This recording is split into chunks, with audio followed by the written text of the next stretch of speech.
Thank you. I have to wonder what Frank said when Ian finishes, there will be chaos. It has been a wonderful weekend, and I think it's great to obviously all be in the same venue as well, where, although next time I do not want to share a room with Scott Tips. He snores like crazy. We were throwing stuff at him in the night to try and... So if I fall asleep, it's not because... It's just because I wasn't getting sleep at the back. Now, it is the last lecture, and if I'm obviously going to try and keep to my original time schedule, maybe even a little quicker. If I see people starting to go, do a Scott, then I'll know that it's sort of time to wrap up. But it's been an absolute pleasure to chat with you, to sit down and eat with you, to exchange views. And what's really, really impressive is, of course, that the whole conference has been conducted in a language other than your first language. In fact, for some of you, I know it's your, not even your second language, it's your third language and fourth language, which is really, really impressive for me because, the old saying, a person who speaks 3 languages is trilingual, a person who speaks 2 languages, of course, is bilingual, and a person who speaks 1 language is English. Or American. Oh no, the French are getting a lot better. When I was working with in the oil industry in Paris, I had a colleague, an American. He lived in Paris for 8 years. And of course, unfortunately, the language of the oil industry is ostensibly English, with the exception of West Africa, where it's French, and Latin America, where it's Spanish. But the standing joke in Paris was that this guy could only ever go out with somebody else. He could never go out on his own because he only knew how to order de beer. So anyway, it's wonderful that you guys have been able to take on board everything over such a lengthy period of time in a language other than your home language. And I know we've had a very, very long day, so I will watch out for people nodding off. So as Frank said, I wasn't planning on sort of doing a roundup, but with any event like this, it's really quite remarkable how there is always a common thread. And there's no collusion between the speakers, but it always is the case that there's a common thread running through. And it just so happens that pretty much every one of the speakers has given an extensive explanation into some of the things that I'm going to give an insight into and to pull it all together. So the pieces of the jigsaw I'm going to bring together and show you how I perceive it to be as a complete picture. And I'm also going to be discussing some things that are outside of my usual realm. And this is an area that I've had an interest in for quite some time. And in fact, believe it or not, I started talking about this material, the non-material stuff, before I started talking about the geopolitical stuff, 9/11 in 2003. But what I began to realize was at the time there was really no audience for it, and I was only speaking with, if you like, the choir. But earlier this year, I did a series of 19 workshops right across the whole of the UK, from Scotland right down to the southwest of England. 19 workshops, over 2,000 people, and what I'm going to do is this presentation is going to be an insight into some of the content of that workshop. And I think what you'll see is it's very, very different from anything else that you've heard during the course of the weekend. But I absolutely am convinced that you will see the significance of what I present here. And what is also fascinating for me is that now is the time for this material. 10, 12 years ago, it wasn't the time. Now is the time. And what is also fascinating for me is that there are many, many people now talking about this kind of material. And again, there's no collusion, and everyone talks about it in a different way, everyone presents it in a different way, everyone focuses on different aspects of it, but nonetheless, there is a common thread. And once again, this is an indication that we're all tapping into something. So the title of the talk is, We Must Be Out of Our Minds. Well, of course, everything that we've heard during the course of the weekend, we really must be out of our minds to actually acquiesce to it, to permit it. And as I said yesterday, the 3 most powerful tools that those who perpetrate this agenda have in their armory are in our control, which is the apathy, the willful ignorance, and the abdication. And this is very important for those who perpetrate the agenda because their belief system is very, very different from anything that is in the public domain. And a part of their belief system is that they actually have to tell us what it is that they're planning on doing. They actually have to put it in the public domain. Now, that doesn't mean to say they have to put it on the front page of the newspaper. They can put it out in the most obscure form, but nonetheless, it's out there. And when there is no reaction, they take that as a mandate to then pursue that particular agenda. And actually, what's happening is they're starting to become more arrogant, more aggressive in putting out this information, which is working in two ways, because when it's ignored, it gives them, in their belief system, even more power to implement that agenda, but it's also helping us to be able to wake people up, to get them to, or stimulate their own curiosity, to take a deeper look at what's actually occurring. So as you'll see, this phrase, "we must be out of our minds," is going to have two very different connotations as between the start of the presentation and the end of the presentation. And what I'm going to show you is the brilliance of the construct, the brilliance with which this agenda is being perpetrated. Take nothing away from them. It's absolutely incredible. But also why they are getting very worried. You know, Zbigniew Brzezinski, 2.5 years ago, in May of 2010, he made two presentations, one at the Council on Foreign Relations and one at the Bilderberger meeting in Sigis. And basically he made the same statement in each of these meetings. He said, "The biggest obstacle to establishing the one world government is the rapid political awakening of the masses." Now, he made another observation 40 years ago, which I'll share with you a bit later, which is also very significant. But nonetheless, this observation, which you can find, it's in the public domain, download on YouTube, but he made the comment, the rapid political awakening is the biggest obstacle to establishing the global government. And they're behind schedule, because the original intention was to have global governance in place by now. And in fact, the original vehicle was going to be global warming. That was going to be the vehicle which they were going to ride on the back of to establish the global governance. But and Copenhagen, the Copenhagen meetings of December 2009 were supposed to be the forum by which the foundations for global governance was established, all on the basis of, you know, the need to come together to fight this pernicious global warming agenda. But of course, something happened just 2 weeks before that meeting. The ClimateGate emails were released into the public domain, which immediately showed that the whole climate change, well, not the climate change, the global warming agenda was a political construct. And the lies and the deceit of the academic community and the IPCC were laid completely bare. So that was a bit of a spoke in, in the wheel, if you like, to thwart their quest to establish global governance. So we've been given another opportunity. But something is happening. Something is happening which these guys are very, very concerned about. And it's something that's perhaps not quite so obvious to many people. But as we go through the course of the evening, I think you're going to realize that it's something that you guys are already participating in the process, and an increasing number of people are participating in this process. They don't take a conscious decision to start participating. Something happens. And that's what we're going to be exploring as we go through. So I'm going to start by a little experiment here. Take a look at this pirouetting lady here. Just look at it for a few seconds. Can you raise your hand if you are watching her rotate in a clockwise direction? Okay? Can you put your hand up now if you are watching her rotating in an anti-clockwise direction? Okay, can you put your hand up if you've seen her rotating in both directions? She's rotating in the right way. And how many people can't see her moving at all?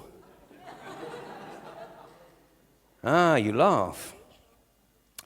Well, let me tell you what's going on here. And you can find this on the web. So you can experiment with it yourself. If you haven't seen her rotating in both directions, take your focus from the head down to the heel of the foot that appears to go close to the floor here, and then bring your focus back up, and that may actually trigger a change in direction. What's actually happening here? Our optic nerves are linked to both sides of our brain, but only one side of our brain can feed information into our conscious mind at any given moment. So when we are seeing her rotating in a clockwise direction, at that given moment, it is the left side of the brain that is in the dominant role. If we are watching her rotating in an anti-clockwise direction, then that is the right side of the brain that's in the dominant role. Now, if I was to conduct this experiment in any random high street, the vast majority of people today would swear blind that they can only see her rotating in a clockwise direction. And anything else, any other suggestion is just outrageous because they can only see her rotating in a clockwise direction. And that's because the vast majority of people have been programmed to operate primarily within their left brain. And the right brain has effectively been shut down. And that's what we're going to explore as we go through the course of the evening. If you can't see her moving at all, there wasn't anybody that put their hand up, was there? If you don't see her moving at all, now I've never seen this, but I am assured that it has happened. In martial arts, the word is tatsudin, the point of perfect balance. And for somebody who has achieved a mental state, maybe the Dalai Lama might sort of get there, but that's about it, I think. But supposedly, if you've achieved the perfect balance between the left brain and the right brain, then you can actually see her just stationary. I think I've got a long, long, long way to go before that happens. Okay, what I'm going to do is I'm going to make a couple of observations, but before I do that, I want to just get a straw poll here. How many people, can I just have the hands up for all the males in the room under the age of 35? Oh, a bit too many.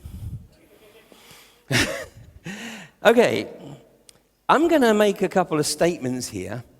And let me tell you that if, for the male under the age of 35, it is possible that as I make these statements, you may feel a welling up of anger and frustration. And you might want to jump up and say, "That's bollocks!" And I know this happened because it happened in Australia. Where's Terry? Were you in that presentation? You weren't in that one? Okay, when it was another speaker as well. But if you do feel, as I make this statement, as I read out this statement, if you feel this sort of anger welling up, and you don't worry about it, because I will explain why you're feeling that way. Here's the first statement. Your left hemisphere of your brain is a hormonally retarded, perceptually limited, and cognitively impaired version of your right hemisphere.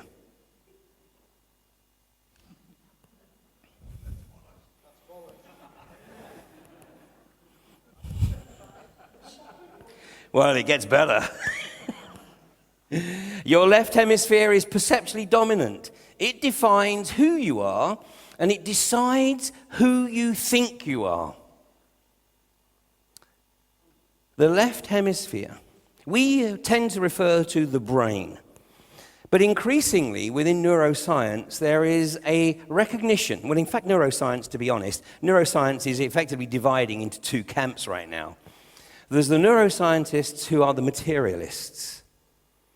And these are the neuroscientists, the humanists, if you like, who believe that everything can be explained by reductionist Newtonian science. And that there is absolutely no experience, whilst we are in physical form on this mortal coil, there is actually no experience that cannot be explained. Whereas the non-materialists are starting to say, well, actually, there's a hell of a lot that we can't explain. And what tends to happen is the materialist neuroscientists put a lot of time and effort into trying to demonize and marginalize and dismiss the research of the non-materialists, whilst the non-materialists don't waste their time responding. And so within the non-materialist neuroscience camp, there is the increasing recognition that actually to refer to the brain is wrong. It's a misnomer. Because although we have an organ within the cranial cavity, it's actually two organs.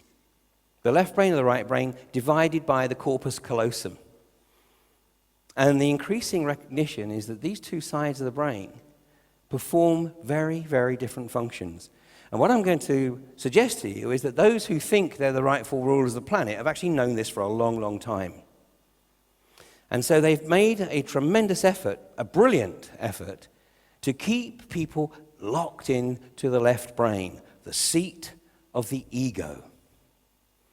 And a lot of research, the reason I said about the under 35s, is a lot of research has shown that because of all the programming that takes place, for a lot of the male population, it's only when they get to about the age of 35 that they actually start to move away from the focus on the self and start to recognize that, well, maybe there's other people and maybe they can enjoy life more if they open up to a more open relationship with other people. But up until that point, and it's no fault of their own because it's part of the programming, they focus very much on the self. Now, just to develop this theme of the it defines who you are, let me just ask a question here.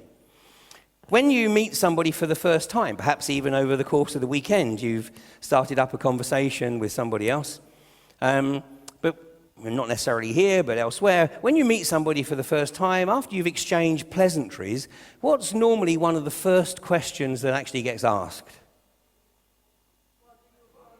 What do you work? What is your work? What do you do? What do you do? And what do we answer?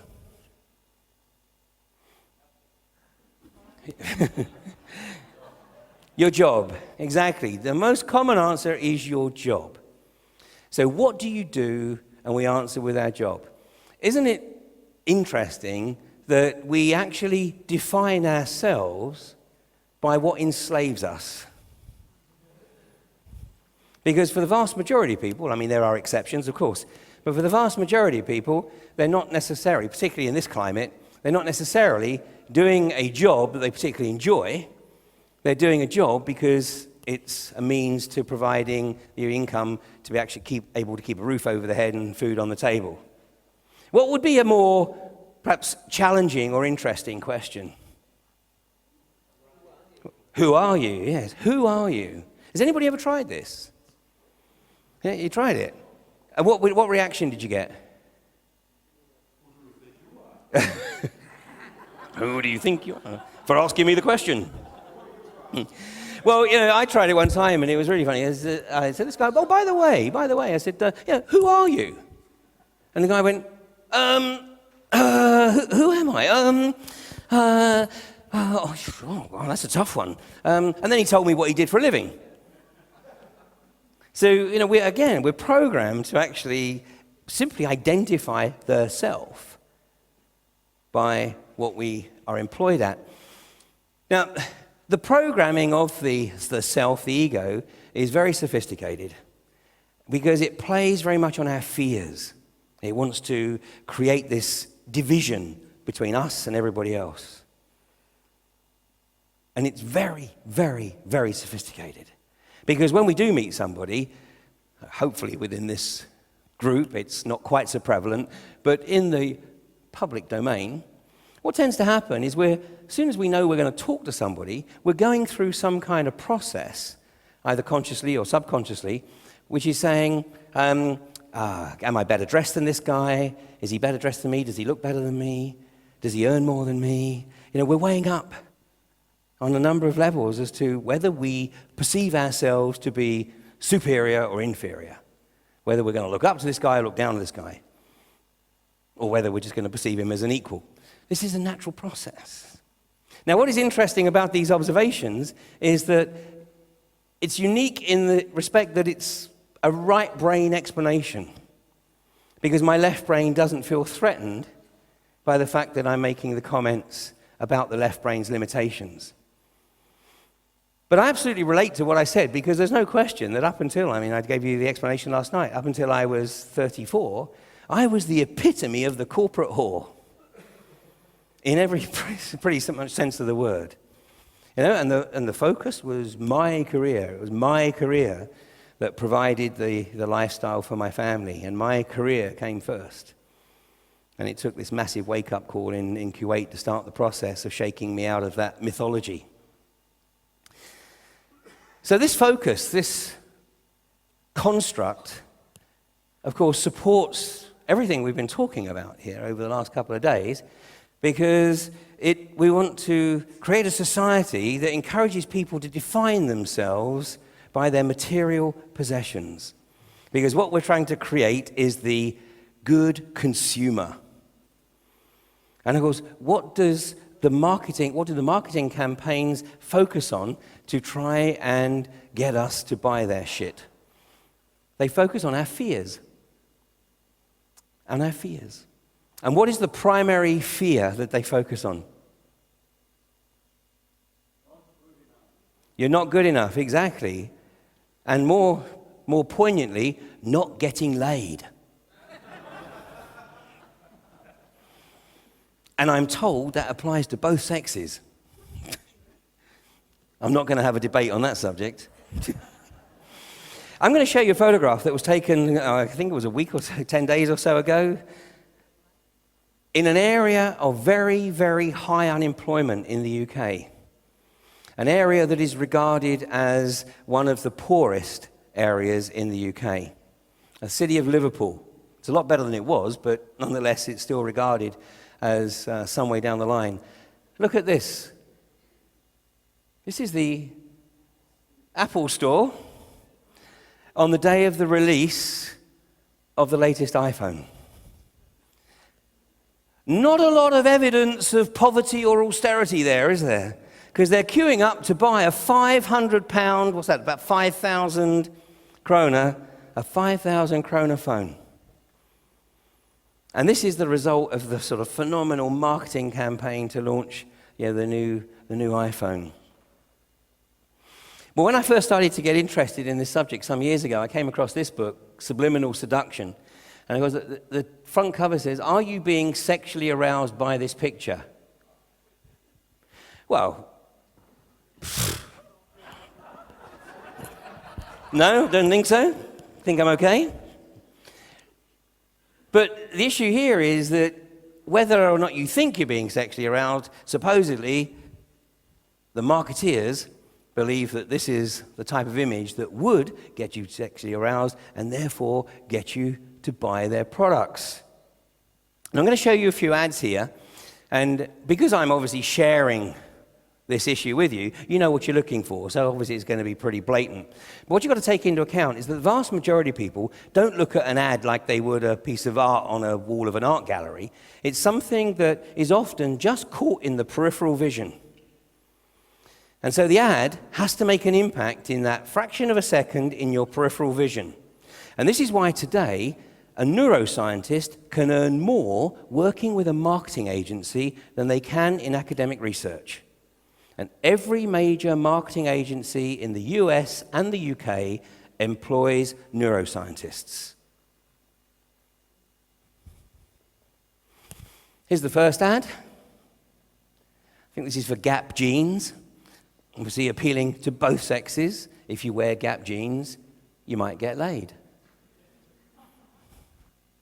Here's something that's a little bit more blatant. Unless you wear Tom Ford aftershave, you're not going to get down her cleavage.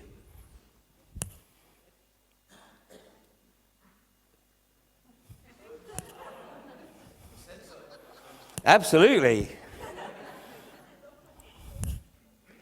What happened? We have lost everything. Now, if I was a conspiracy theorist,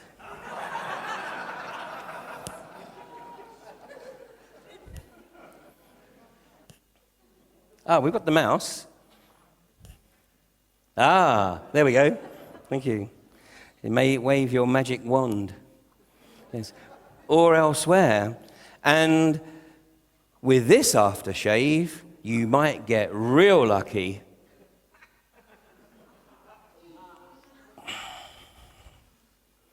Yes, it pushes the boundaries. Absolutely. Well, the marketing industry itself is beginning to recognize this. Here's an advert for a line of clothing, Slate's Clothing. Now, what was really interesting about this particular picture is I walked into a bar in the UK and there was a row of beer pumps. And one of the pumps actually had exactly this as a 3D image on the beer pump, within the pump itself. And it was a row of about 6 beers. And I spoke to the barman and I said, look, forgive the question, but just out of interest, which one of these 6 beers do you sell most of? And without hesitation, this was actually Budweiser, without hesitation he said, oh, Budweiser, no question at all. Now, Budweiser may be, I don't drink, but Budweiser may be a good beer.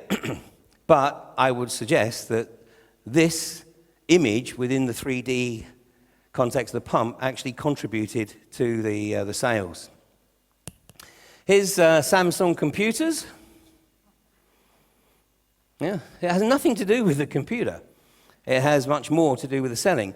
Here's one, fairly close to home across the water, although it's not an ad from Sweden, it's an ad from the US, but here's Volvo cars.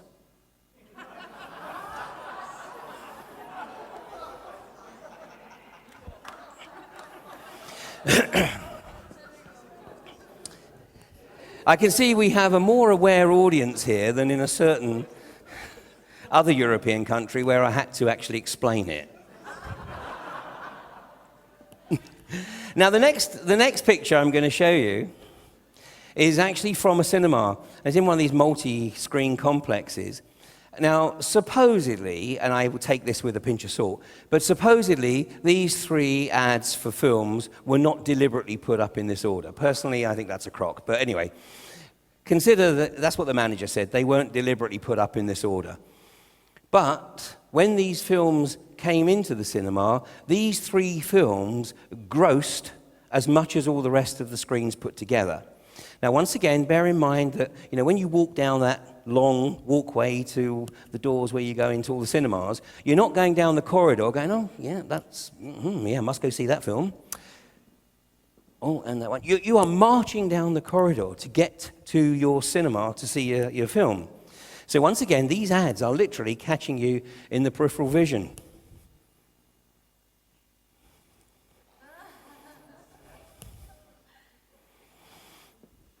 Now, here's one from Burger King in the US.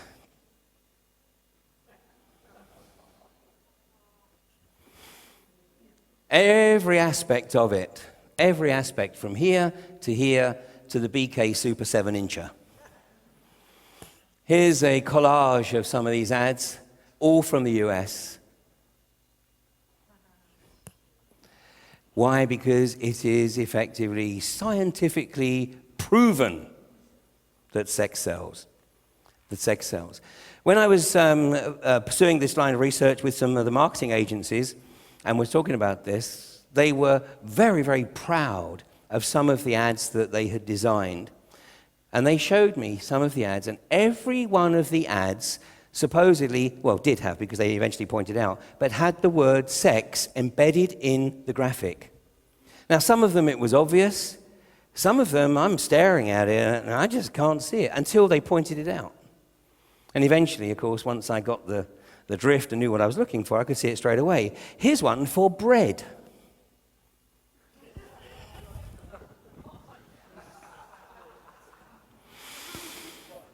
Now, in the UK, we have the National Lottery. And this whole issue of morality in marketing came to the fore over this marketing campaign. A particular company, a company called Barnaby Barford, won the contract to market the lottery scratch cards. Now, in the UK, you cannot buy a lottery scratch card until you reach the age of 16. And actually, they're pretty hot on this. And if you look under 25, they will actually ask for your ID. But this marketing campaign was aimed at pre-pubescence, i.e. 9, 10, 11.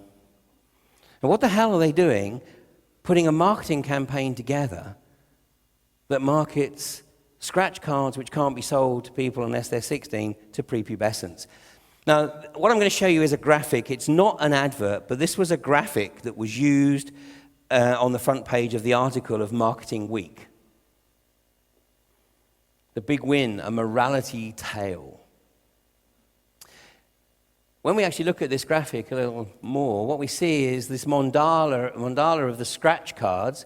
We have a child, a prepubescent, in the upside-down crucifix position, and we have a slightly enhanced National Lottery logo with the 666 clearly on display here. And the article was actually questioning whether or not the marketing industry was starting to go a bit too far. Well, following this article, the marketing industry actually commissioned its own survey into the fall in the standards of morality in marketing.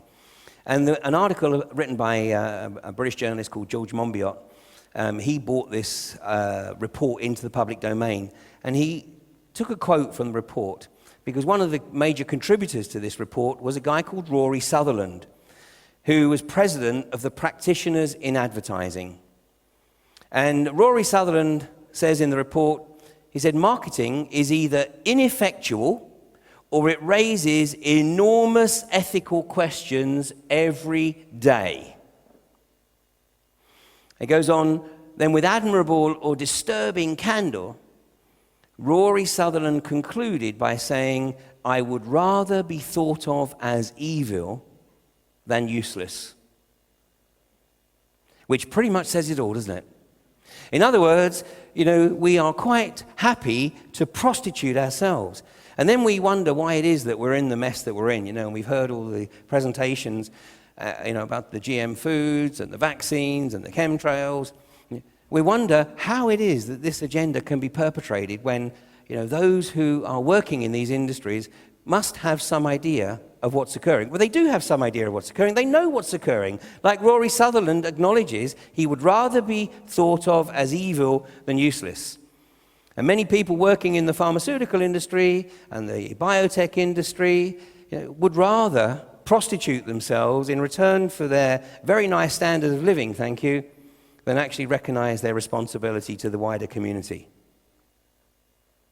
And especially in times of economic hardship, a lot of people think, oh my God, I've just got to keep my head down, not rock the boat, and maybe I can keep my salary and my pension. So unfortunately, the vast majority of us have at some time in our lives, and maybe sometimes still do, prostitute ourselves in return for the salary. This is brilliant, because right from the get-go, the effort is made to make sure that we understand that the most important thing is that we are a consumer, that we are locked onto that corporate teat. And I'm going to show you a poster here from the European Union. It actually appeared in 3 languages, in French, in Dutch, and in English. The English language version was used in Ireland during the referendums in Ireland. Obviously, the French and the Dutch versions were used in the run-up to their respective referendums on the EU. And you'll remember that the French and the Dutch both voted resoundingly no. They did not want to be signed up to the EU treaty, but their government said, well, thanks for letting us know what you think, but we're going to do it anyway. In Ireland, they couldn't do that because up until the last referendum, their constitution required them to have a referendum to permit the national government to hand over any element of national power to a foreign entity. And this advert, the graphic of this advert, is very, very telling at a very, very deep level.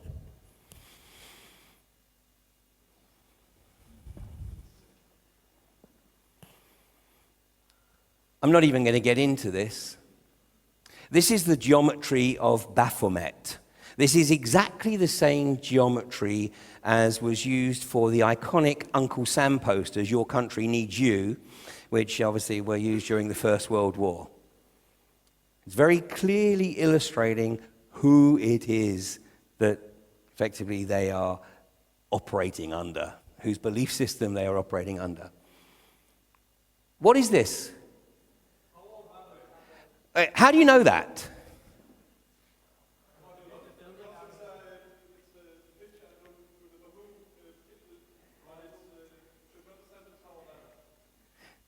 Okay, at least you didn't tell me that you'd seen the blueprints like somebody.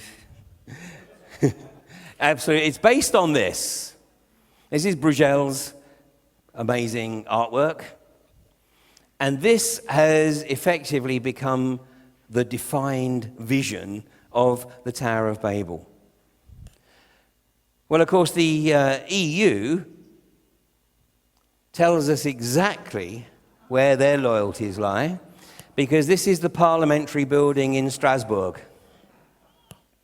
And it is based exactly on Bruegel's wonderful piece of artwork here. The EU is a Babylonian entity.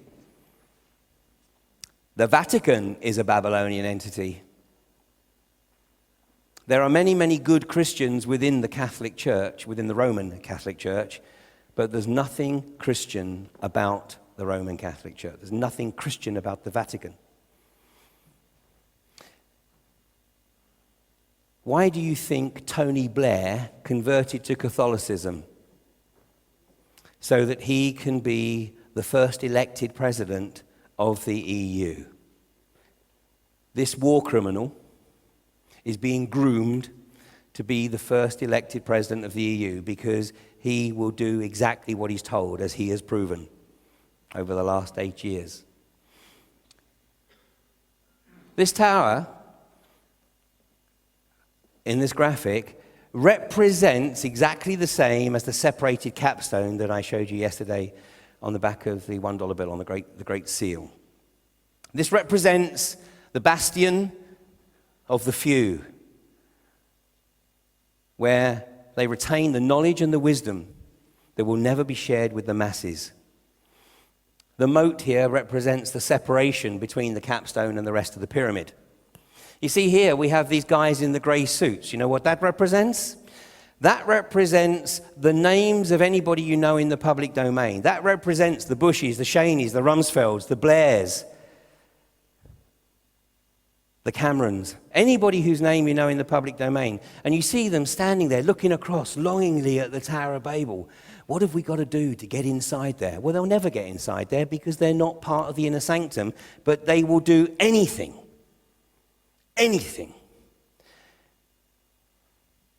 to get in there. Tony Blair, if you want to ever see the magnitude of the socio-psychopathy of that individual, he was being interviewed by one of the BBC's political interviewers. And this interviewer is not quite as dogged as Vincent, who you saw yesterday, but nonetheless, he's quite capable of asking the hard question. And in the interview, he said, "So, Mr. Blair, how do you actually sleep at night knowing that it is because of your agenda and your statement that Iraq had weapons of mass destruction, which it clearly didn't, but your agenda has resulted in something in the region of 500,000 Iraqi civilians being killed?" And do you know what Tony Blair's response was? "Well, Andrew, I think you'll find it was only 100,000. Oh, so that makes it all right then. You know, any of us would be mortified if we thought we had done anything or said anything that caused any other person physical or even emotional harm or injury. Tony Blair can quite casually dismiss the fact that it's only 100,000. And Madeleine Albright, you familiar with the Madeleine Albright interview where she was asked if she thought that the slaughter of Iraqi women and children was worth the price? And she said, "Well, it's a difficult decision, but yes, we think it's worth the price." This is the level of socio-psychopathy that we're dealing with. And these people are not part of the inner sanctum. And it is my opinion that those who are in the inner sanctum absolutely despise these individuals. You know, there's no word in the English language, or no polite word, that describes these individuals, but there is a word in German. Kampfpolizei. Kampfpolizei. It was the term coined by the National Socialists during the time of the Third Reich. And when they were setting up the Jewish ghettos, the Nazis didn't want to waste their own resources in managing the ghettos, so they appointed community leaders, Jewish community leaders. And they gave these Jewish community leaders better accommodation, better food, better clothing. And their job was to manage the ghetto, to administer the ghetto, which included providing the Nazis with the lists of the people to be shipped out to the camps. But when everybody had been shipped out, what happened to the Kampfpolizei? They were on the last bus out of town. They went the same way. And that's what these guys are. That's what the Blairs and the Bushes and the Rumsfelds, these guys ultimately are dispensable once they've served their purpose. And then we have the masses, the proletariat. But I know it's not in great focus, but do you notice something about the way in which the proletariat are depicted? Yeah. Squareheads, blockheads. But there is one exception. Do you see what that exception is? The baby. Yes, the baby. This is very, very telling. What this indicates is that it is recognized, understood, that every human, when they enter into this physical realm through the birth canal, they are born with the potential to access the full range of their human capabilities and capacities. But God forbid that ever happens. Because by the time they get to young adulthood, they have to be turned into the hamster. Keep running on that wheel. The consumer. You know, everything we talk about, everything you've heard about during the course of the weekend, today, thanks to the internet, is available for everybody to take a look at. It's a two-edged sword, as I said earlier. You know, they put everything out there, and when we don't react, it's a mandate to do it. But the vast majority of people, even if they have the inclination to do this research, they don't have the time. And that's why those of us who are aware of what's occurring, in my opinion, have a responsibility to share it and to try and stimulate the curiosity. Because you can't tell anybody anything. I mean, I don't expect anybody to take anything I say at face value. And I'm sure the same would apply to all the other speakers here. That's not the objective. That's the role of the mainstream media, to tell people what to think. Our job is simply to try to stimulate sufficient curiosity so that people will go away and look at this for themselves, and they will come to their own realization, because it's only when they come to their own realization that it actually takes on a life for them.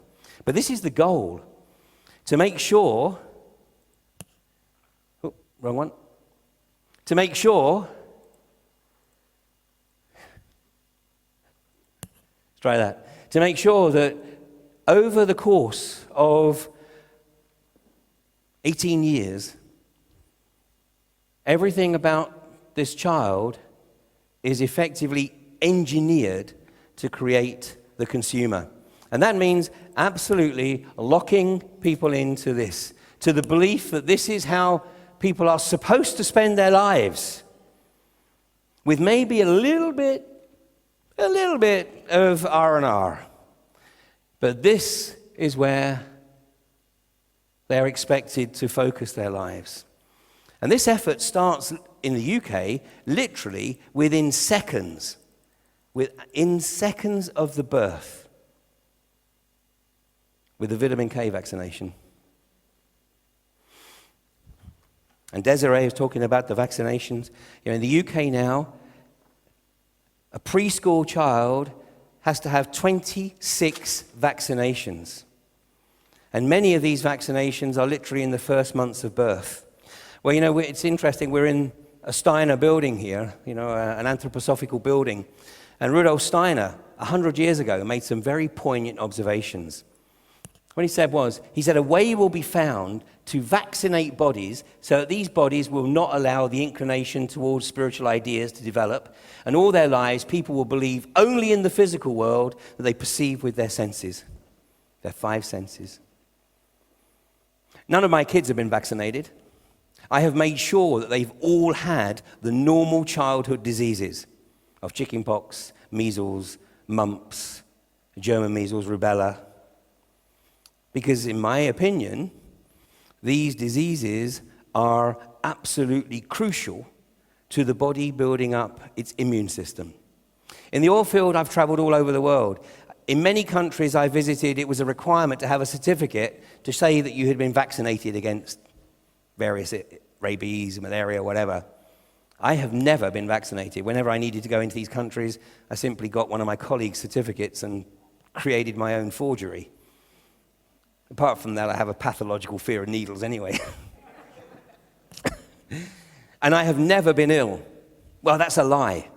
Because the only time I was ill, and I was as sick as a dog, was at a party in Cairo, where my manager in Cairo threw a party, and got towards the end of the evening, and he's running out of beer, and I saw a beer on the end of the counter, and I said, anybody's beer? Nobody answered, so I drank the beer, and then this guy came over and he said, Ian, did you pick up that beer on the end of the counter? And I said, oh yeah, sorry, was it yours? He said, yeah, but it didn't taste very good. I said, well, it tasted all right to me. He was right, I was wrong. I was as sick as a dog for the next 3 days. That was the only time I was ever sick. And yet my colleagues, some of whom have had all the vaccination, oh my God, it was a real mess. At the end of the day, I'm not anti-vaccination, but what I am anti is the dogma of vaccines. In the UK today, at this moment, it's not mandatory for the children to be vaccinated. There is phenomenal social pressure by the medical profession to get the children vaccinated, but it is still optional. And what Rudolf Steiner was really acknowledging here was that there is every intention of making sure that people remain locked into the physical, empirical, material realm. Now, Zbigniew Brzezinski, who I referenced earlier with his observation that the biggest obstacle to establishing the one world government is the rapid political awakening of the masses. In 1969, he wrote a book, published in 1970. That book is called Between Two Ages, The Technotronic Era. It's an incredibly prescient book. If you can get hold of it, a hard copy, you pay about $200+ right now, but fortunately there's more and more access to PDFs of it. It's remarkably prescient, especially when you consider when it was written. But in that book, he makes an observation. I'm going to paraphrase, so what I'm saying here is not a direct quote. But the paraphrase is, what he says is that the challenge for Western governments, remember this is 1969, the challenge for Western governments will be to keep their people locked into consumerist materialism, preventing them from realizing who they truly are. I think that's pretty telling. You know, what these guys are basically stating is that they have to make sure that we are locked into the left brain construct, because if we start to access the full range of our capability and capacity, we might actually be a bit of a problem for them. Well, what I'm going to try and do through the course of this presentation is just get you to question some of the things that you take as sacred cows. So let me just ask a question here. How many people here believe that the earth revolves around the sun? The earth revolves around the sun? Okay, half of you. How many people believe that the sun revolves around the earth? One, yeah, okay. How many people actually don't really know? Well, of course, about 400 years ago, to suggest that the earth revolved around the sun could have actually been quite costly in terms of your personal freedom, as, of course, Galileo found out. Today, of course, if you believe that the sun revolves around the earth, then you will be ridiculed. Yet in reality, I've got to say that, the proposition that the earth revolves around the sun seems to tick all the boxes, but I'm not an astronomer, I don't really know. I mean, it sounds like a plausible explanation. Until I hear a more plausible explanation, I'll take it on board. Okay. Well, yeah, probably you're correct. But my point here is that at any given time, there is social dogma that we are expected to lock ourselves into and not step out of that. And if we step outside of that dogma, then we run the risk, obviously, of being ridiculed. In fact, we will be ridiculed, because if we're right, especially, then the establishment will want to make sure that nobody else perceives us to actually have any particular insights. Yet, more and more, we are starting to recognize that we are capable of having experiences that can't actually be explained. I mean, is there anybody in the room who actually would put their hand up and say, I've never, ever had an experience in my life that I couldn't explain? So, by definition, everybody in the room has had an experience that you can't explain, yeah? Okay. And yet, how many people are quite happy to just randomly discuss those experiences with anybody they happen to run into on a casual basis? Oh, excellent. Excellent. It wouldn't happen in the UK, I can tell you. Because the social norm is that it doesn't happen. It doesn't happen. And if it did, then it can be dismissed as just luck or coincidence or maybe synchronicity. And yet, you've all acknowledged that there have been events that you can't explain. The common ones, of course, the most common ones are, somebody who you haven't seen in a long time, and their name happens to come into your mind, and then within a few minutes or a few hours or later that day, the phone rings and they're on the phone, or you run into them in the street. Yeah? Everyone had that experience? Yeah. Another one that's very, very common, because more and more people are trying it, is that if you are going on a mission into town and you're a bit tight on time, but you've got to, say, go to the bank, and the town is normally really busy at the time that you're going in, but you really, really, really want a parking space outside the bank. And you think, oh, God, I really hope I get a parking space outside the bank. You drive into town, you can see that there's hardly any parking there at all, and then just as you're pulling up to the bank, somebody pulls out, and they've left your space. Anybody had something like that? Yeah. This is normal. But don't go trying to tell this to your doctor, because they will probably prescribe you something. Well, a little over a decade ago, in fact, it was when I was in Central America, I was having a conversation with my son because something had actually happened which was truly remarkable. We both had this experience, and it was a mutual experience, something that we couldn't explain. And we were traveling from Guatemala, in Antigua in Guatemala, down to Copan in Honduras. And we spent the whole 4 hours talking about experiences that we had, things that had happened in our lives that we couldn't explain. Acausal events which happened to have some kind of connection, but we couldn't actually explain how they happened. And we were trying to explain it. We were looking at all the reasons why it might have happened, but we couldn't explain it. Anyway, I happened to mention to my son, I said, Dan, I said, actually there was some research on this particular field that was conducted at Stanford in the 1970s by a couple of guys called Russell Targ and Hal Puthoff.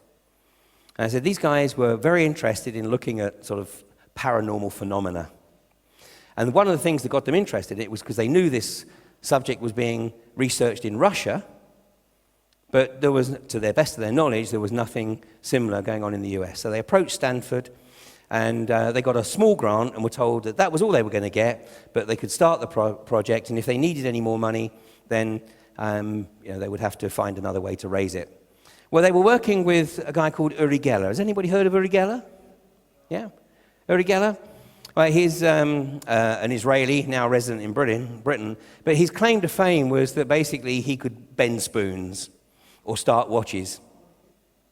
But his real party trick was to be blindfolded, and he was put in a car, and he would drive around an obstacle course. Now, initially, when they tried this with him in the first instance, the obstacle course was just made up of these plastic bollards, and he would drive fairly gingerly around the bollards.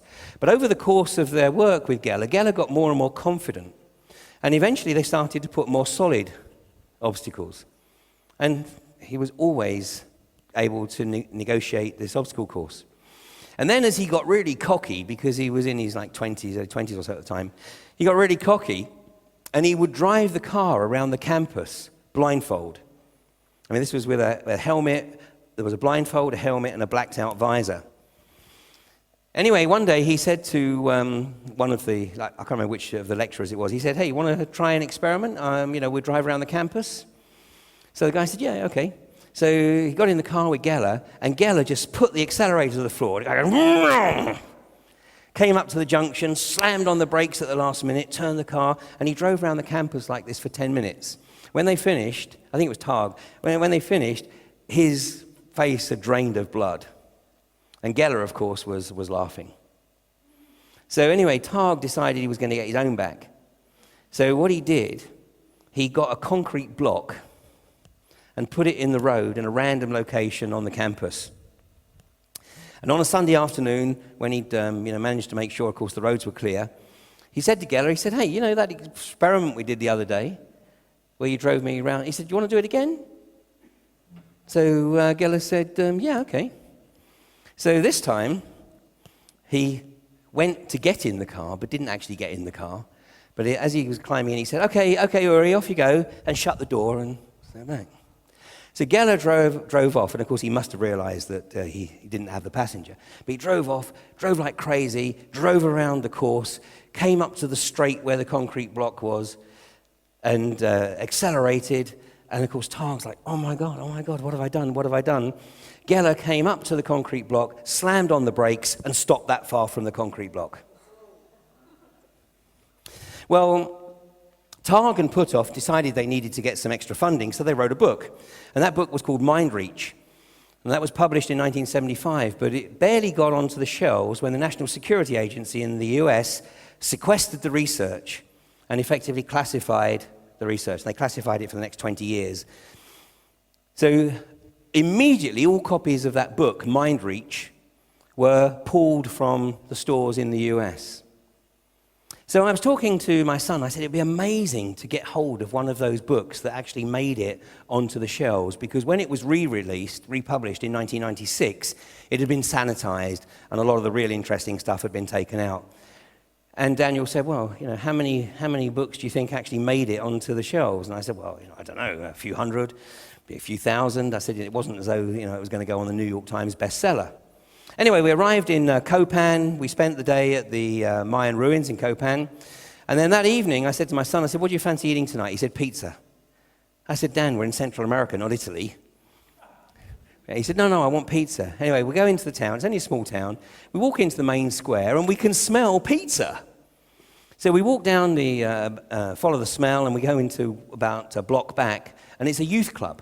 And in this youth club, the kids have got a pizza oven, and had apparently been provided to them by the local community so that they could cook pizzas and make a little money for their youth club activities. Well, we're sitting down waiting for the pizza, and there's a bookshelf in the corner. And of course, Copan's on the backpackers trail, so it's part of the book exchange system, where if you're traveling, you don't want to carry a whole library, so if you've got a book you've read, you can put it back and you can take one of the others. And I said to Dan, I'm just going to go take a look and see what's on the shelf. I got halfway along the top shelf. The shelves were only about that long, 2 shelves. I got halfway along the shelf. I reached in and I pulled out this book. And I said to Dan, you're not going to believe this. You know that book we've been talking about for the last couple of hours? I said, and you know what he said? You must have put it there. I said, how could I have put it there? I said, you've been with me. I said, look, I'm not even carrying a bag. And he said, wow. He said, that's pretty incredible, isn't it? So actually, this triggered, obviously, even more discussion on it. But this book, by the way, I actually later discovered that more copies had been released in the UK, because it was released in the UK at about the same time. And of course, the book wasn't taken off the shelves in the UK. So you can still find some first editions that were actually published in the UK, as opposed to the few that were actually released in the US. This is the guy who they're working with, Uri Geller. Uri Geller, and of course, he became an employee of the CIA, basically. And he was used in many occasions to try to get Russian diplomats to change their agenda. If a Russian diplomat was going to be required to sign a particular agreement or whatever, then it would be arranged for Geller to be in the same room or be on the same flight and supposedly try and influence the guy. The bottom line was that, the CIA, the NSA were prepared to give this activity some credence. Closer to the current time, let me introduce you to this lady. This is Jill Bolte Taylor. Jill Bolte Taylor is a neuroanatomist. And in the mid-1990s, she was a very, very well-respected neuroanatomist. She was in her mid-30s. And in her mid-30s, she was already holding positions in academia that were normally only held by people like 20 years her senior. And she was specializing in her research on the stroke, the effects of a stroke, what causes strokes, the impact of the stroke, and how people could recover from strokes. Well, one morning, I think it was late 96 or early 97, she woke up one morning and she felt a bit groggy. And she hadn't had a heavy night the night before, but she just didn't feel good. And as she started to go through her morning routine, she felt worse and worse and worse. And then today she tells the story through the proverbial rose-colored glasses. And she tells the story today and she says, well, so there I was, this very well-respected, young neuroanatomist at the peak of her profession, studying strokes, and I suddenly realized I was having a stroke. And she said, I thought, oh, this is exciting. I told you the rose-colored glasses kicked in. This is exciting. I've been researching this. Now I get to experience it firsthand. Well, that's as she tells the story sort of 14, 15 years later. Well, what was going through her brain was a blood clot. And this blood clot shut down her left brain. So all of a sudden, she was experiencing reality through her right brain. And it rocked her worldview. Because first of all, she said that she couldn't actually determine where she started and finished. She was just part of a great amorphous. Her mother became her primary carer. And as her mother was looking after her, she began to realize that she could predict what was going to happen. She would know who was going to come into the room. She would actually know whether or not the person was coming to see her out of pure curiosity or because they were genuinely concerned for her. And if she wanted something, she would think, oh, I could do with an apple. And then her mother would come in a few seconds later and say, would you like an apple, dear? Anyway, as these experiences started to unfold, she realized that this was truly remarkable. And she was getting insights that she couldn't even have begun to consider when she was doing her research in the academic environment. So now she decided that she had to find a way to take these insights and this knowledge back to the physical, empirical, material realm. But this was a bit of a problem because she'd lost all her motor skills. So she literally went through a process of re-education of the left brain. A long process, but eventually she managed to achieve it. And that was her motivation the whole time. She said, my motivation was to share my knowledge and my insights with my colleagues in the neuroanatomy community. And she wrote this book. This book? Yeah, that book. My Stroke of Insight. It's a very, very easy read because her left brain, when she wrote this, had reached the level of about a 14 or 15-year-old. So the book doesn't actually try and analyze what had occurred. The book is simply an explanation of her experiences. And of course, what she has acknowledged is that, basically the right brain has a very, very different role. It is the left brain that connects us with the physical, empirical, material realm. It is the left brain that operates within a linear time-space continuum.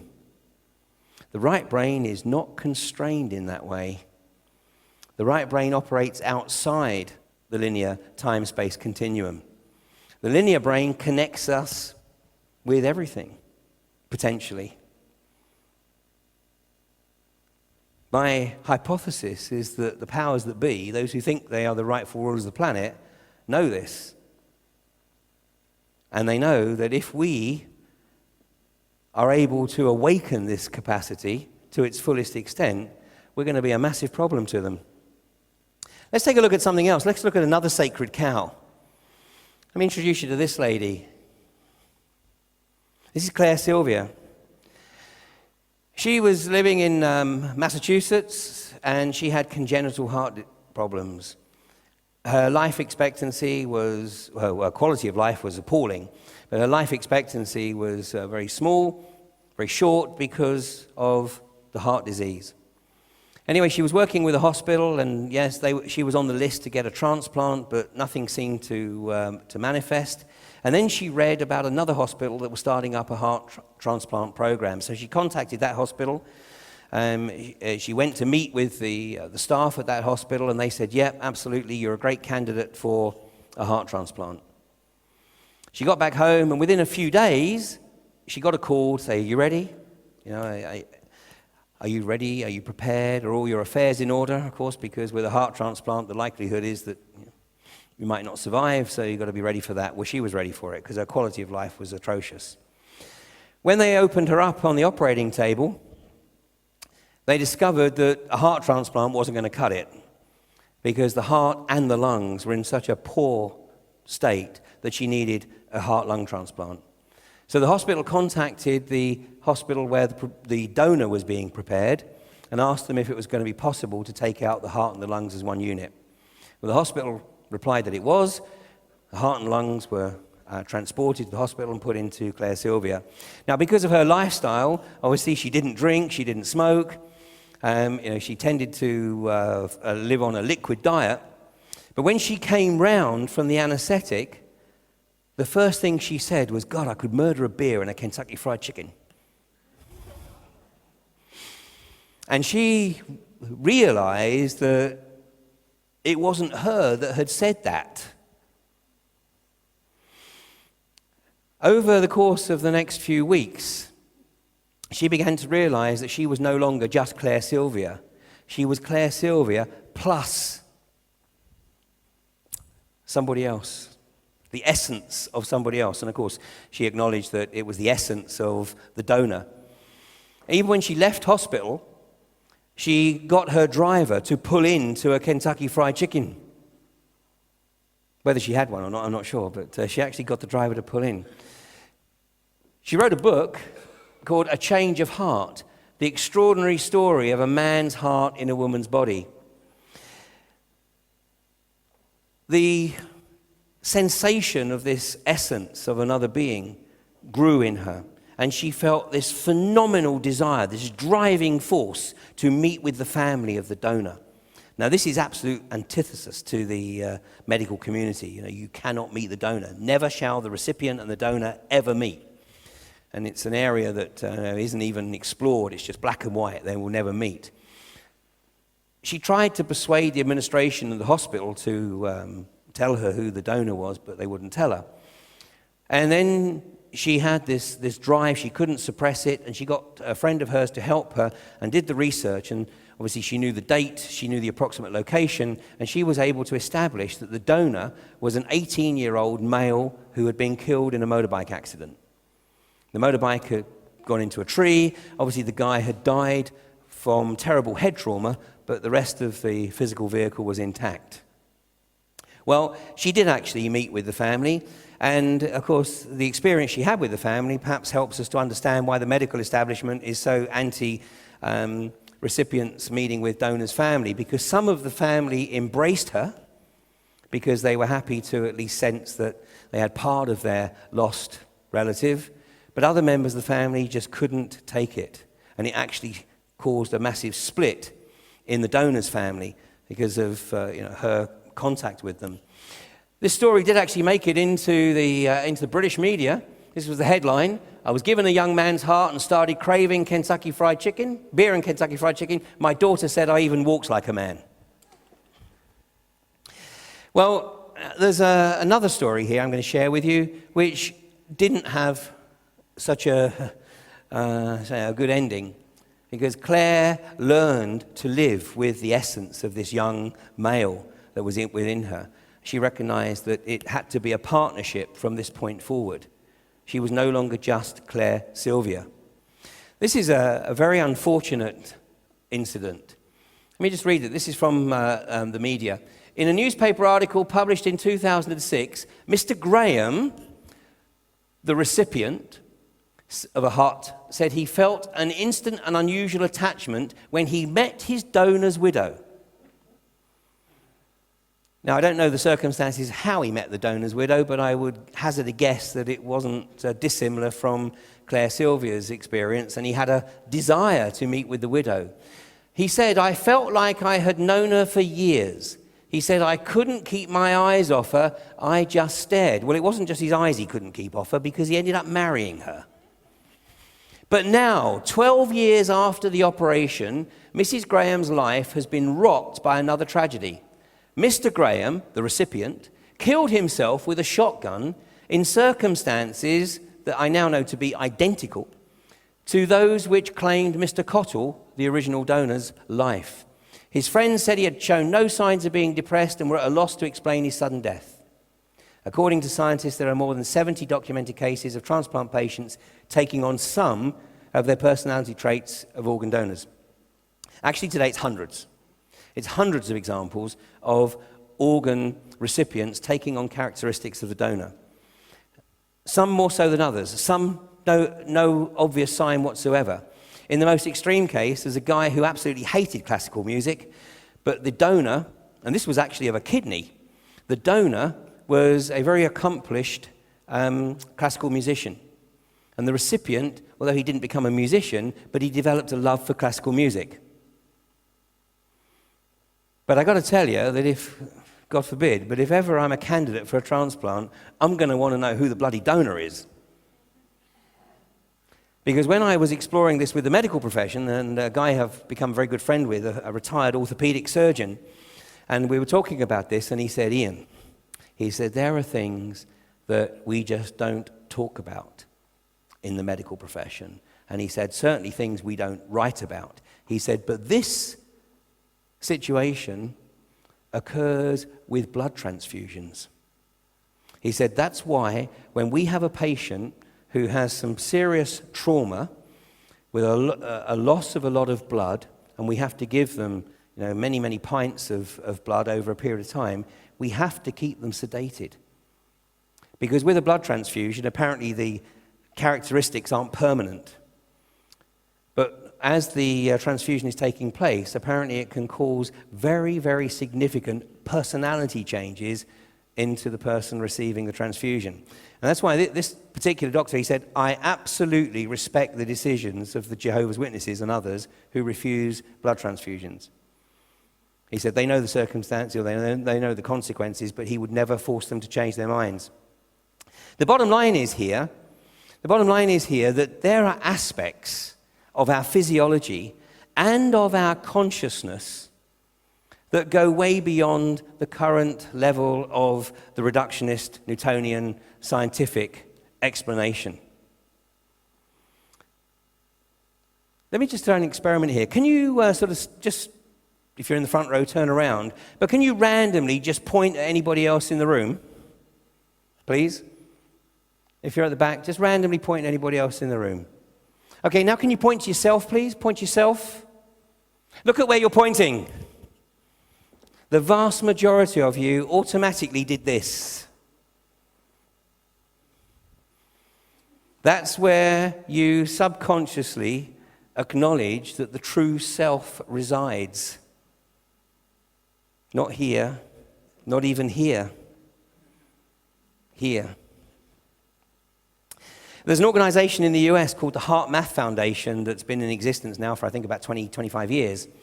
And the Heart Math Foundation has been doing a lot of work on the right brain heart connect. And part of their research involves measuring the electromagnetic field around the body, and its strongest is here. The strongest point is here.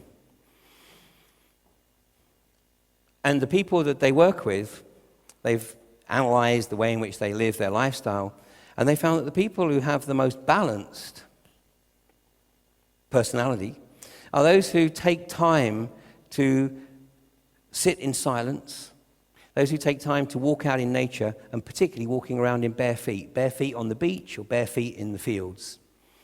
And in fact, this is an old graphic with the toroid, because now they've updated it because they believe that the toroidal force actually goes beneath the feet. And what do we wear on our feet today?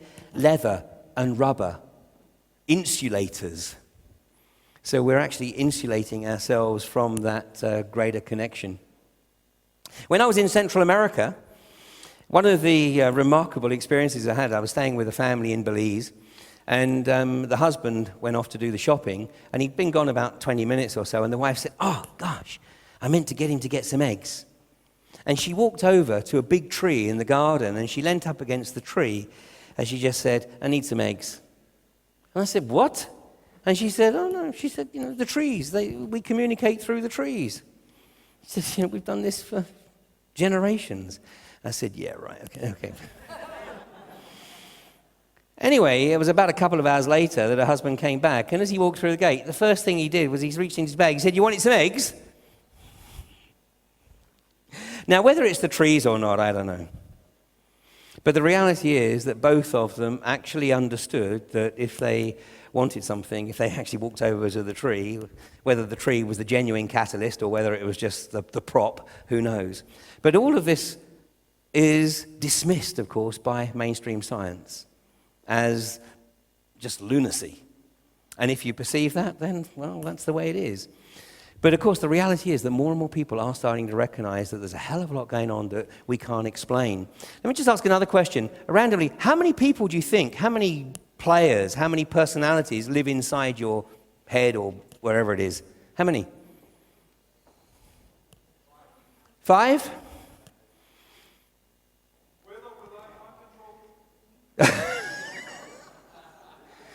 Well, that's a good question. Let's say without for the moment. How many without and how many with? How many think it's one? You think it's one? So you never talk to yourself? My ex-wife, one of the things I've always done is I've always used the opportunity, sort of, particularly when I'm driving, to sort of kick stuff around in my head. And my ex-wife was never able to accept that when I was driving, I'd be going along going,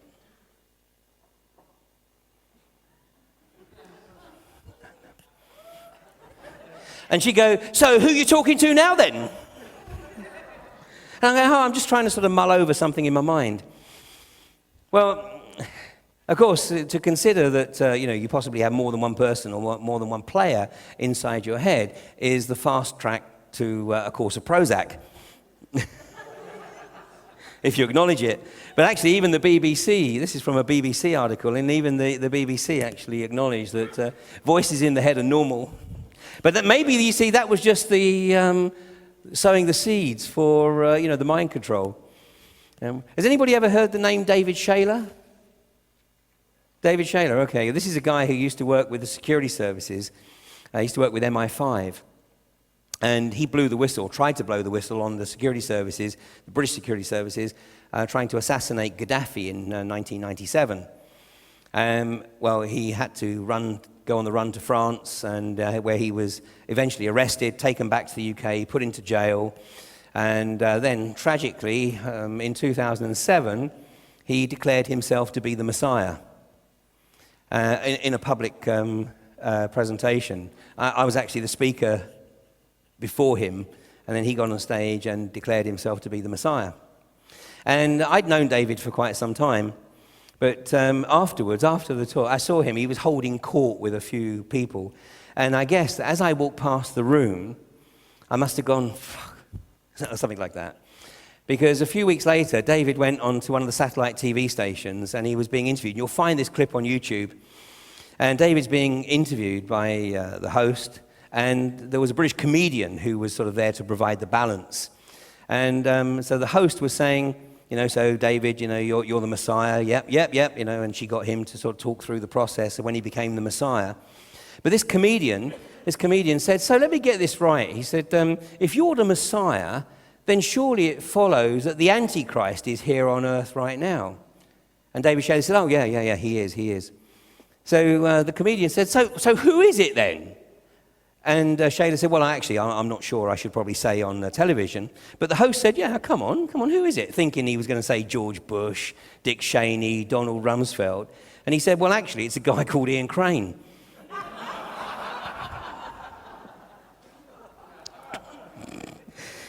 And, of course, the host, who knew me, her jaw just drops. And the comedian, of course, says, who the fuck's Ian Crane?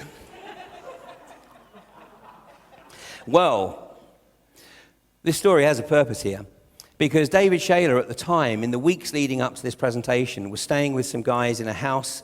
It was a rooming house. They were primarily students and young professionals living in this big old house in Bristol. And David had a room in the middle of the house. It was on the second floor, right in the middle of the house. And after his announcement that he was the Messiah, the other guys in the house said, David, you got to go, you know. Sorry, mate, we just can't, we're not up to living with the Messiah.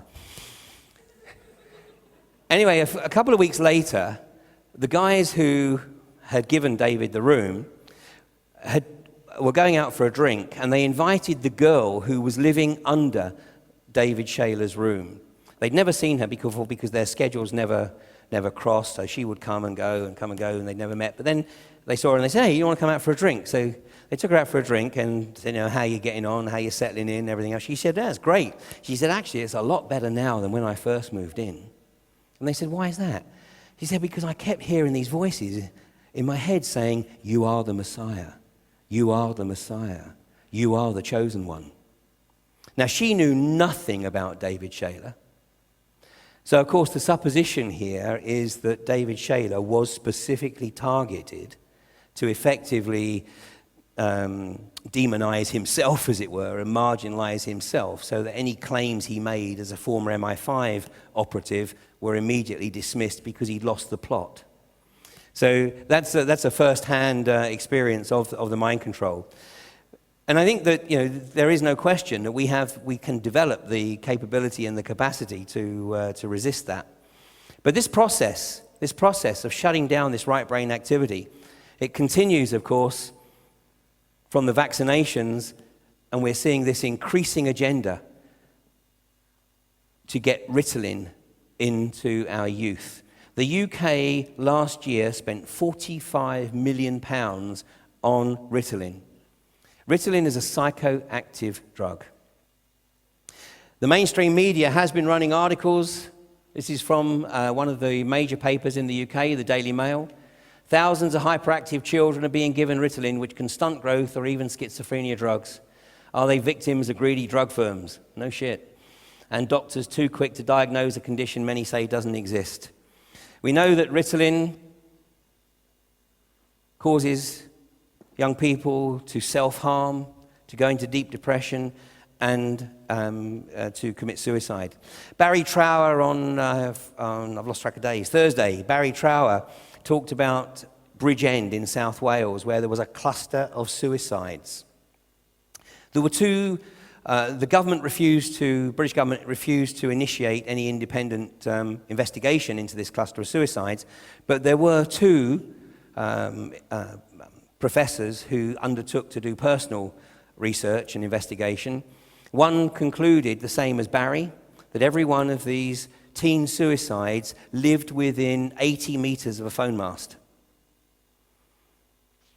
The other professor not only acknowledged that they lived within 80 meters of a phone mast, but also established that every one of the teen suicides was either on or had recently come off a course of Ritalin. And of course, Ritalin is just the nursery for the more pernicious adult drugs like Prozac.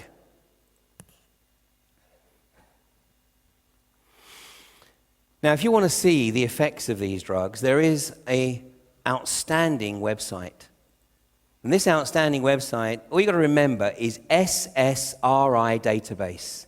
SSRI database. SSRI stands for Selective Serotonin Reuptake Inhibitor, antidepressants. And this website is maintained by concerned medical professions across the planet. Now, this is only a very small percentage of medical professionals who are contributing to this database. And you can search this database. When you download it, I mean, it'll be the top. When you punch into your search engine, SSRI database, this will be the top link. And you can search. You simply click on the top here. What do you want to search by? The date, the drug, what occurred, where. I mean, this is a slide from last November, and I was looking at, the suicides, and we've got suicide, personality drained away, huge weight gain, violence, death. And of course, this is the common denominator in all high school shootings. If it's not SSRIs, it'll be steroids, or a combination of the two. Here's another one again for the UK. Suicide, violence, standoff with police, suicide. And look at the date. I mean, all of these are literally within a few days. When you see this database, you will be absolutely staggered by the incidents that are reported here. And remember, this is only a very, very small percentage, because this is only from those doctors who have actually signed up to participate in this process. And in the UK now, the average age at which women are having their first child is now over 30 for the first time since records began. Two reasons for this. One is economic, because young people can't even begin to think how the hell they can have one of them stopping work and have an extra mouth to feed. So they're putting off having their first child until they're over 30. At the other end of the social scale, you have the teen pregnancies, because the teenagers know that the fastest way to get out of the family home is to get pregnant and be provided with a local authority housing. This dichotomy is causing the establishment a bit of a problem, because the 30-year-old mothers are much better informed and in many cases are refusing to have their children vaccinated. At the lower end of the social spectrum, the establishment is now providing incentives for mothers to get their children diagnosed with ADHD and to get them put on a course of Ritalin. If you have one child diagnosed ADHD and the doctor prescribes a course of Ritalin, you become regarded as their carer. And under the British social security system, you can now receive £600 as an allowance for being their carer. If you have two children diagnosed Ritalin, you get £1,200. If you have 3 children diagnosed with ADHD and prescribed with Ritalin, you can apply to be given a car.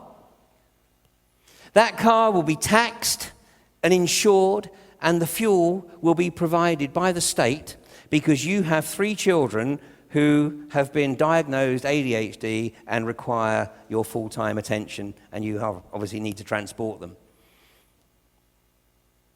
So what we have today on the Sink Estates, at the lower end of the social strata, we have a very, very high level of young people who are effectively under the chemical cosh.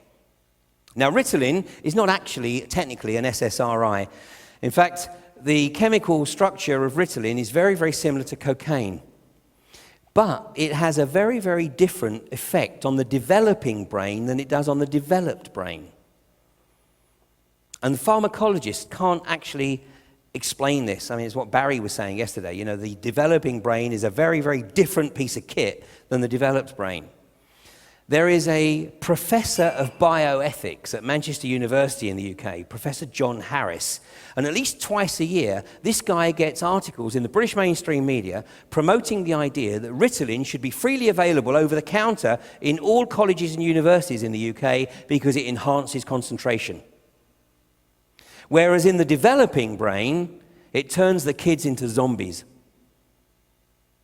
and leads them to self-harm or worse, commit suicide. This is all part of the process. It's all part of shutting them down. And of course, to make matters worse, we feed them these outrageous drinks that are loaded with the stimulants, such as caffeine.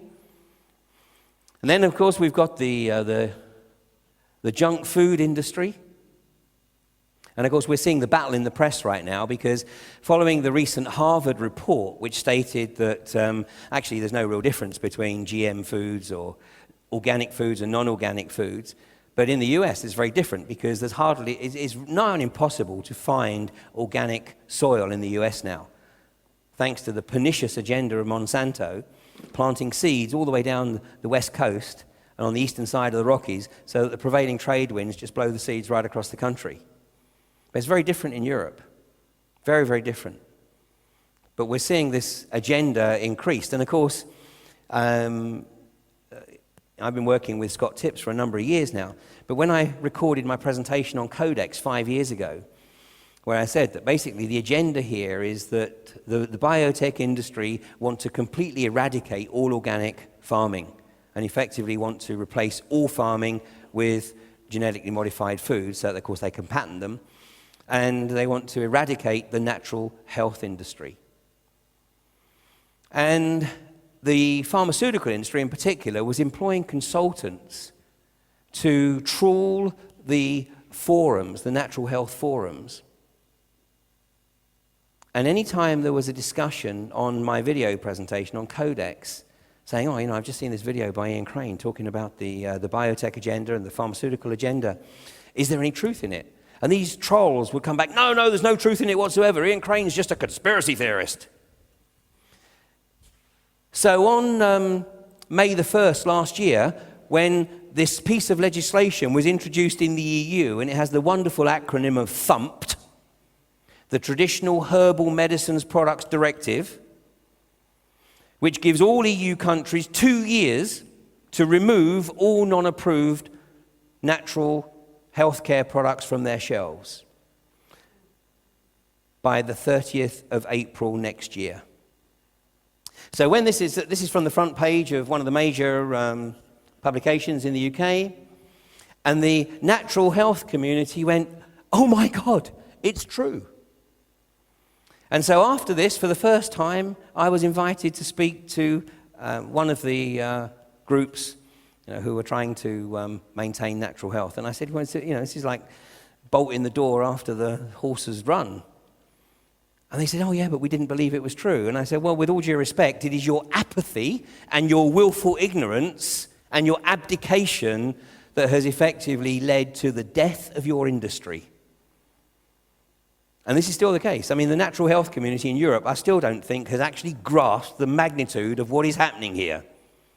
Because after April the 30th next year, to even order natural health products from the US to be shipped into Europe will be treated exactly the same as if you were importing cannabis.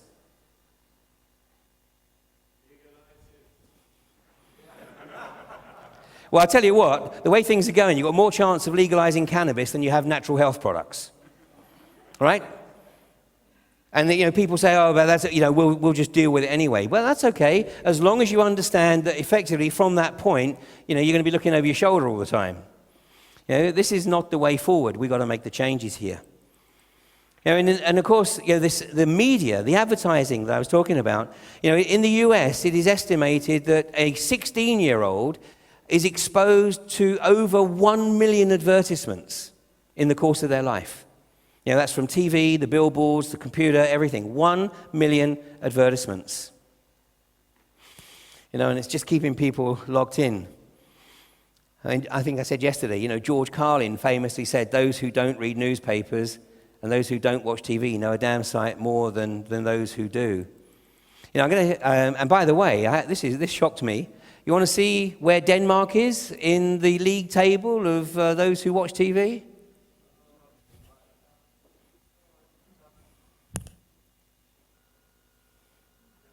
Third, after the United States and Greece. Although Greece has gone right down now because they're rioting on the streets, rightly so. Because they've realized that what's put out on the TV is a crock of crap. But the US, look at the US. The US.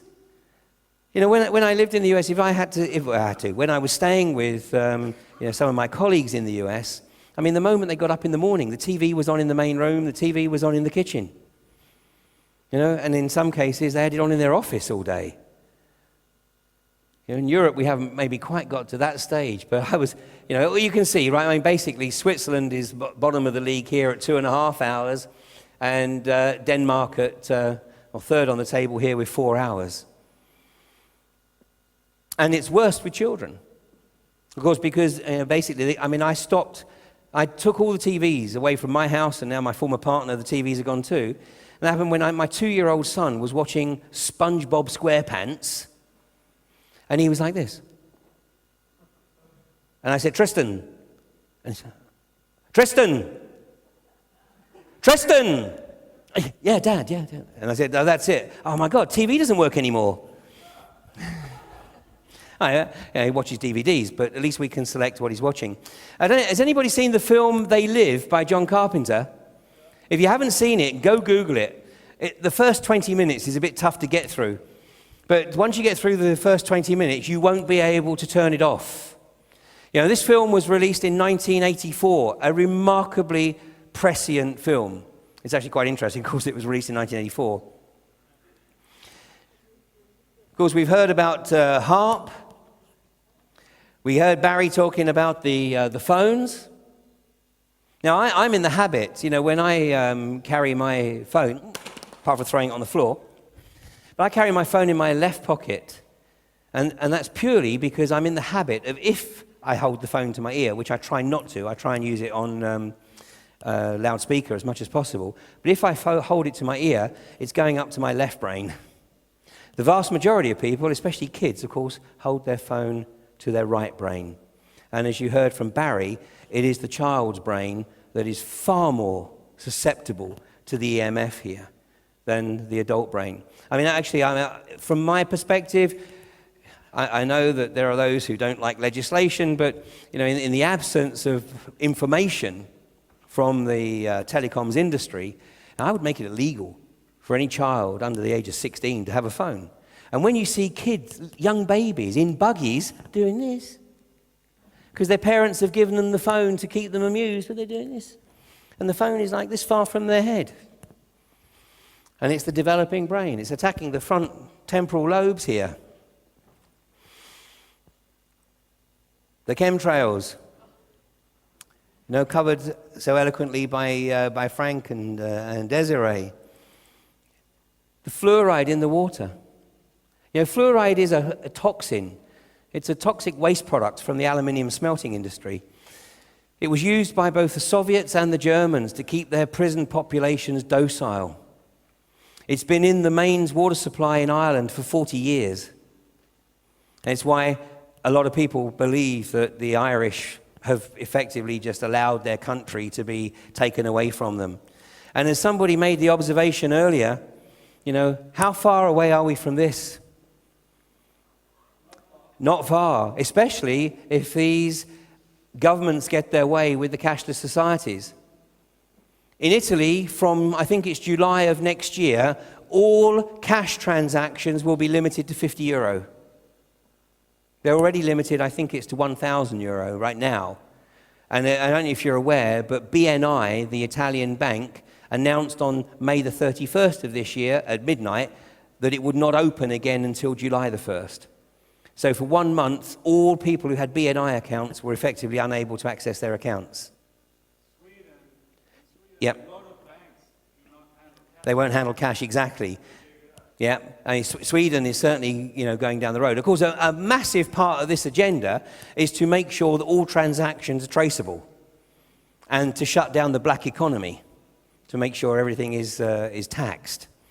But it is the thin end of the wedge, of course. And I mean, the reality is that if we have the opportunity for parallel currencies, I know you don't in Denmark, but in the UK, you've got parallel currencies springing up in more and more towns. So, obviously, we've got to make sure. By the way, I function in cash as much as possible. I mean, obviously, I have to use cards and internet transactions, but it's cash whenever possible. We've got to keep the cash alive.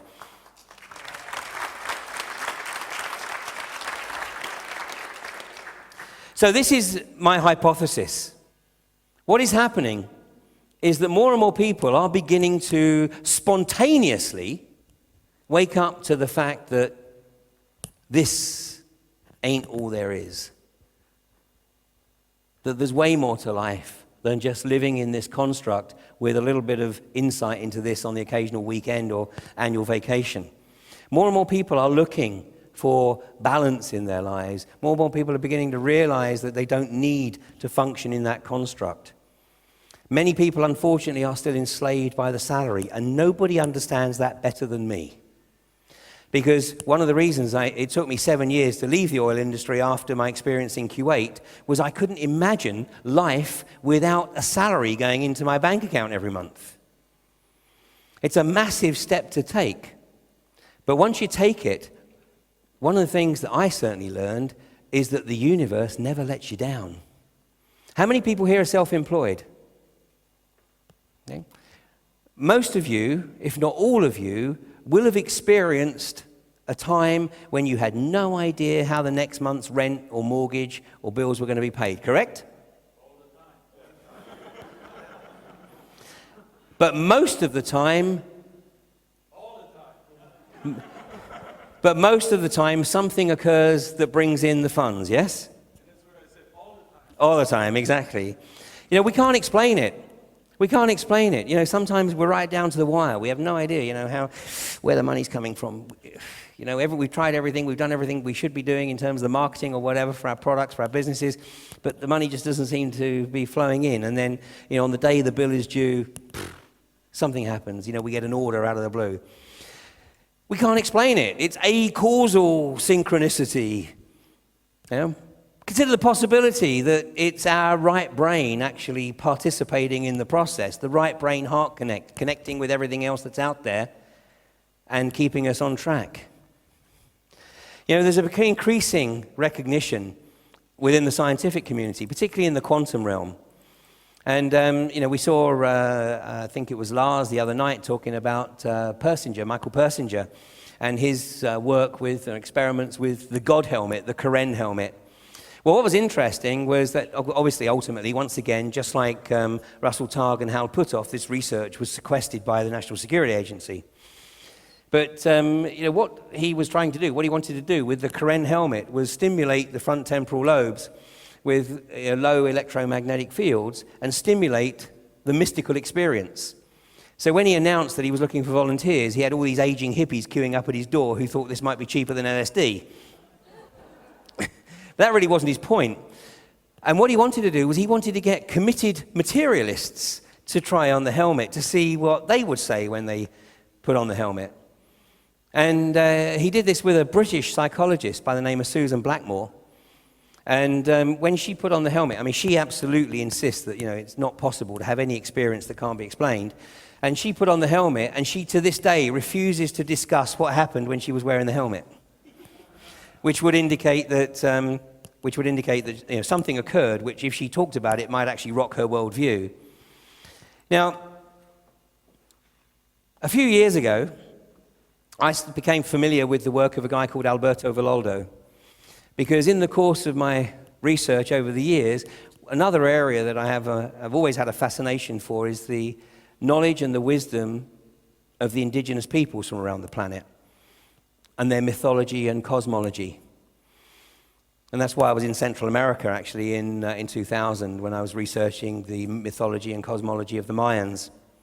Well, I became familiar with the work of Alberto Villoldo, who's an anthropologist who's been working with the Cuero in Peru for about 45 years now.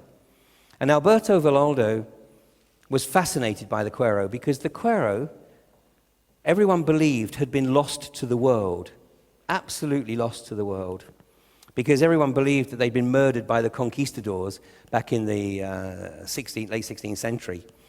But they hadn't been murdered. They'd been chased up into the Andes and were living at 16,500 feet. And they came out of the Andes in the mid-1960s, and everyone was shocked to see these people. And these people are very evident by their very highly colored hats and ponchos. And they came out of the mountains because they said that they had nursed a prophecy, they had nursed a knowledge that they needed to share with humanity at this particular juncture. Now, this was in the 1960s. Now, Alberto happened to be a young student at the time, and he was really, really interested by what these guys had to say, and he decided that he was going to sort of devote his life to studying, working with these guys, and studying them and helping them to share their insight. And what it was that they came down to what they call the lower world to share was that for 25 generations, and they counted off the generations, for 25 generations, they've been holding up in the high Andes with this insight that we are fast approaching a very unique time in our evolutionary process, a unique time for humanity. And they wanted to come down into the lower world to share their insights because they felt that humanity might have a better chance of maximizing this opportunity if they helped to raise awareness of it. And a couple of years ago, 3 years ago now, I decided that I actually wanted to go and spend some time with these guys because I wanted to hear for myself what it was that they had to say about this unique juncture in our evolutionary process. So I called the number on Alberto's website. And I thought, well, at least I can ask if it's possible for me to join one of his tours. I mean, on the website, it said that, priority was given to people following his Four Winds program. Let me just say, is anybody familiar with Alberto Valloldo here? No? Okay, you will be when I finished. And anyway, I called the number on his website, and this guy answered the phone, and I said, look, I'm just calling to see if it's possible for me to join Alberto's tour to Peru next June. This would have been June of 2010. Anyway, I said to the guy, by the way, who am I talking to? And he said, actually, you're talking to Alberto Valloldo. And he said, who am I talking to? And I said, well, my name's Ian Crane. And there was a silence, and he said, well, Ian R. Crane? And I said, yeah. He said, I don't believe this. He said, 2 days ago, I'd never heard of you. He said, but yesterday morning, I was watching a video and it was my Codex Alimentarius presentation. So, this connectivity had kicked in, and he, anyway, once we'd finished blowing smoke up each other's butts for the next few minutes, then he said, it's possible for you to come along. He said, but you've got to remember, Ian, he said, all the other people that are going to be on the tour are people who are following my Four Winds program, and they're going to want to, spend some time with these people. So, you're just going to have to sort of come and sit in the background and, enjoy the trip. And I said, yeah, okay, fine, no problem.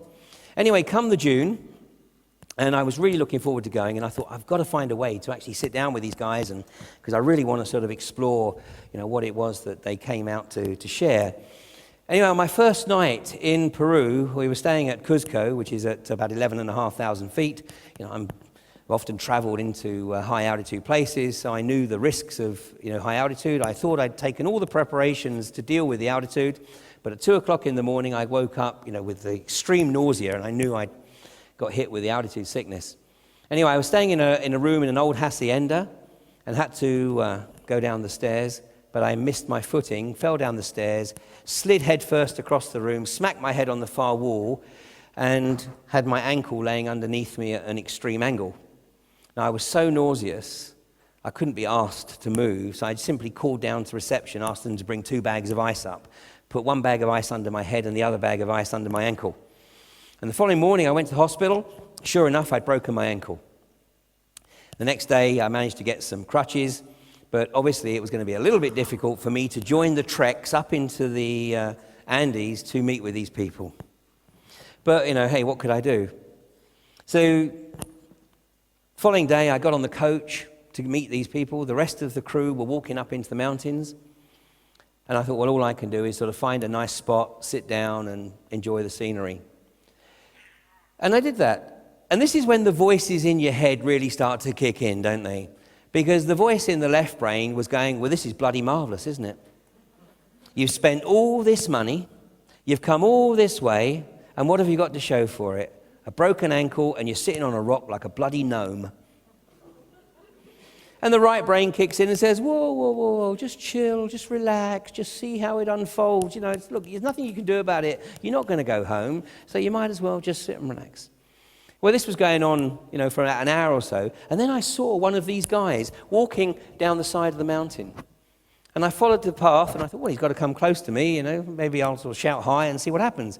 Well, I didn't need to shout hi because it was very clear he was making a beeline to come and sit with me. But he didn't speak any English. I didn't speak any Cuero or Spanish, really, or certainly not Spanish that he could understand. But he sat there patiently. And about half an hour later, another member of the Cuero started coming down the same path and came along and came and sat down with them. And the two of them are chatting away. And every now and again, of course, they point to the plaster cast on my ankle and laugh. And then a little while later, a third member of the Cuero came along the path. Now, this was the youngest member of the Cuero group working with Alberto. It was a lady. She was 38 years of age, and her name was Velma. And she came along, and she sat with the group, and she spoke perfect English. So now I had my translator. And so for the next 4 hours, I had the undivided attention of these guys. And they said to me when the rest of the group came down, they said, through Velma, they said, we can meet here tomorrow if you like. And I said, well, I might be going on a different coach. And they said, okay, we'll find out which coach you're put on. We'll make sure that we know where that coach is going, and we'll come and meet with you. This happened for 4 days. And on the 5th day, as we were getting on the coaches to go back to the hotel, Alberto tapped me on the shoulder, and he said, with a smile on his face. But he said, Ian, when we get back to the hotel, he said, can we have a chat in the bar? And I said, yeah, sure. So when I got back to the hotel, he said, Ian, how much are you paying these guys? I said, paying them? I said, I'm not paying them anything. He said, well, I am. He said, I'm paying them to conduct ceremony up in the high Andes, with the building of their mandalas and everything else. It's a wonderful process. But he said, I'm paying them to do that and then to spend time with the people who are doing the Four Winds program. He said, these guys normally take 2 to 3 hours to build their mandala. He said, they're doing it in 35 minutes and then rushing off, and the next time I look for them, they're sitting down with you. He said, look, if it happens tomorrow, can you send them back up in the mountains? I said, okay, fine. So anyway, when they turned up the next day, I said, look, guys, there's a little bit of bad feeling with Alberto. And, he really wants you to be back in the mountains. And they all burst out laughing. And I said, what are you laughing at? And they said, because Alberto, more than anybody, knows that everybody is where they're supposed to be.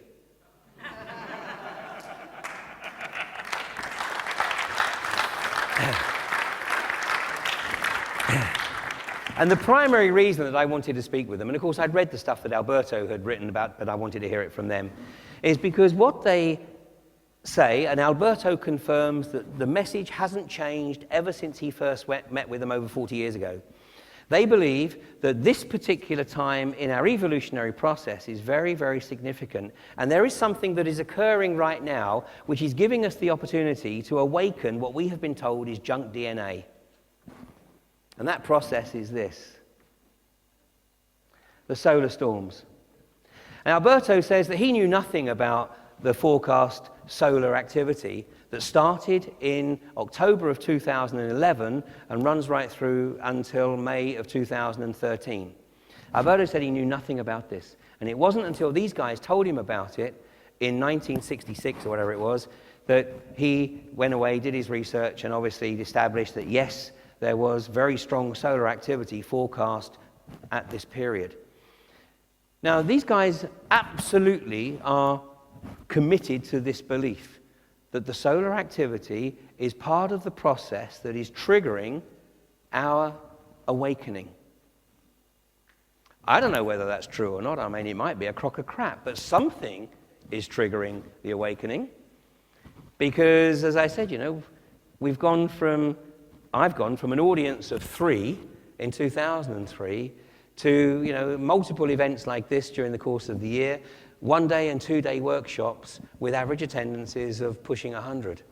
It would have been unthinkable a few years ago. Of course, the mainstream media acknowledges this process in a different way. Huge solar flare will bring an end to the world in months, and we're ready for it. This is the equivalent of a British redneck.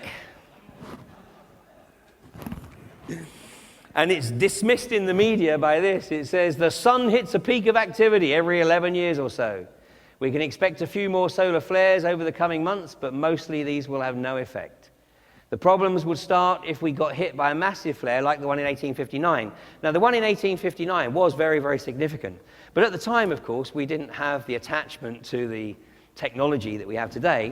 But what it did do was it fried all the telegraph wires. It took down the telegraph system, which was the closest thing that we had then to what we have now. It says a repeat today would be devastating. Satellites, mobile phone networks, and power grids would be crippled. But would it bring society to its knees? Well, yes, exactly. When I shared this with the Quaero, I said, so if this happens, if the solar storm kicks in and it wipes out all of the things that we've come to rely on, how would that affect them? They said, well, you wouldn't need them. You wouldn't need them. Because the awakening would be triggered to such a massive extent, we would enter a realm of consciousness that right now is so far beyond the bounds of our perception, we cannot even begin to comprehend. Now, this is very interesting because it fits right in with the research of a guy called Terence McKenna. Anybody familiar with Terence McKenna? Okay, when he did his research on, he put together the time wave zero, which he got from the I Ching. He knew nothing about the Mayan long count calendar, but he used key events through history to put together his evolutionary process. And he came up with the fact that we reached the peak of this awakening process, and when he was doing this, by the way, was the late 60s, early 70s. He said, we reached the peak of this awakening process on November the 17th, 2012. And in his estimation, he said that this process is logarithmic. And the last 90% of this awakening occurs in the final 17 seconds. And the Quaero said, when I talked to this, they said, oh, yes. And many won't survive because they will be taken into places that they have no preparation for. And this is like people who supposedly die of a drug overdose. In many cases, they don't die of the pharmacology. They die of fright because the psychoactive opens portals that take them to places that they have no preparation for, and they die of shock. And what the Quaero suggests is that if this happened, then people may just die of shock. By the way, when Terence McKenna did discover the Mayan long count calendar, he at least had the good grace to acknowledge that he might be 34 days out. Now, is something significant going to happen on November the 17th or December the 21st? Personally, I'm not exactly banking on it. What I think, my perception is that December 21st is quite possibly simply going to be the tipping of the fulcrum, the tipping of the balance. And this is what the powers that be, what the establishment are desperately trying to prevent. They're desperately trying to prevent this massive, spontaneous awakening where people immediately see through the veneer. In the Maori tradition, by the way, this particular period is known as the lifting of the veil. And that's, by the way, exactly what the word apocalypse means, the lifting of the veil. Now, the Quaero makes some very interesting observation, and this is the last few minutes. The Quaero makes some very, very interesting observations because they say that this is not guaranteed. This is not a given. We have to participate in the process. They say it's not enough just to acknowledge that we're going to go through this or have this opportunity. We have to behave as though none of this is going to happen. In other words, we have to get involved. We have to try and bring about the changes that we want to see. And then what they told me was really quite remarkable because they said, if we do this, if we physically get involved, if we take an active role in trying to bring about the changes that we want to see, what we will find is that things happen in our lives that will help us with that mission. Asynchronous events will happen, that will unfold, miraculous events, remarkable meetings with people will happen that help us collectively move into that opportunity. But they said, it's not enough just to do that either. Because the other thing that we have to do is that we have to take the time to visualize our preferred option in terms of the new reality. But they make an interesting caveat. They say that, yes, we must visualize, but we mustn't have an attachment to that visualization. Because if we have an attachment to that visualization, then we may be limiting the opportunity, because that attachment will be limited on the basis of our experience. So we have to put out there the intent to change from the bullshit that we find ourselves dealing with today. But we have to recognize that actually where we may be going may be so amazing, it may be so wonderful, it may be so far beyond the bounds of our current perception that it's actually not even possible to articulate right now.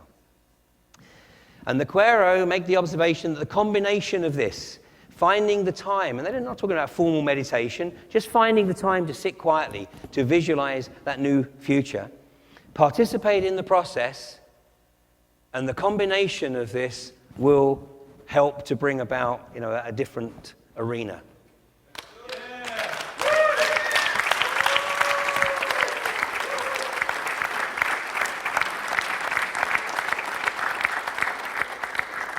Even in the realm of quantum physics, this wonderful man, Swami, senior moment. Anyway, he's a quantum physicist. What's his name? Yeah, gotcha. I don't know either. Goswami, that's it. A quantum physicist. But he has developed the phrase quantum activism. And he's basically saying exactly the same as the Quero, that it's not enough just to try and bring about the changes that we want to bring about in the physical realm. We've also got to recognize the power of our consciousness, particularly the power of the right brain, the heart, that total amorphic field that we're functioning within to bring about the changes. And, what we're looking at is a situation where, we really must be out of our minds. Literally, we've got to get out of our left brain, and allow the right brain heart connect to play its full role. And that's why, the Quero say we have to get ourselves out of the way. We have to get the ego out of the way and allow, our full potential to materialize. And of course, Alberto Villoldo has developed a word for this, or adopted a word for this, and that is that the next evolutionary process takes us into Homo luminous. And the reality is, I think we're moving there at perhaps a lot faster rate than, we give ourselves credit for. But like I said yesterday, I don't know whether this is definitive. I'm still exploring along with everybody else. But as we said, the existing paradigm is not sustainable in any way, shape, or form. But the critical element here is, and I think it was, somebody said it earlier, if we're waiting for anybody, it was Brigitte. If we're waiting for somebody to come along on that white charger, you got a long bloody wait. You got your own white chargers. Well, you are the white charger, get on it. And I'll finish with a new take on an old theme, which I think is very, very pertinent.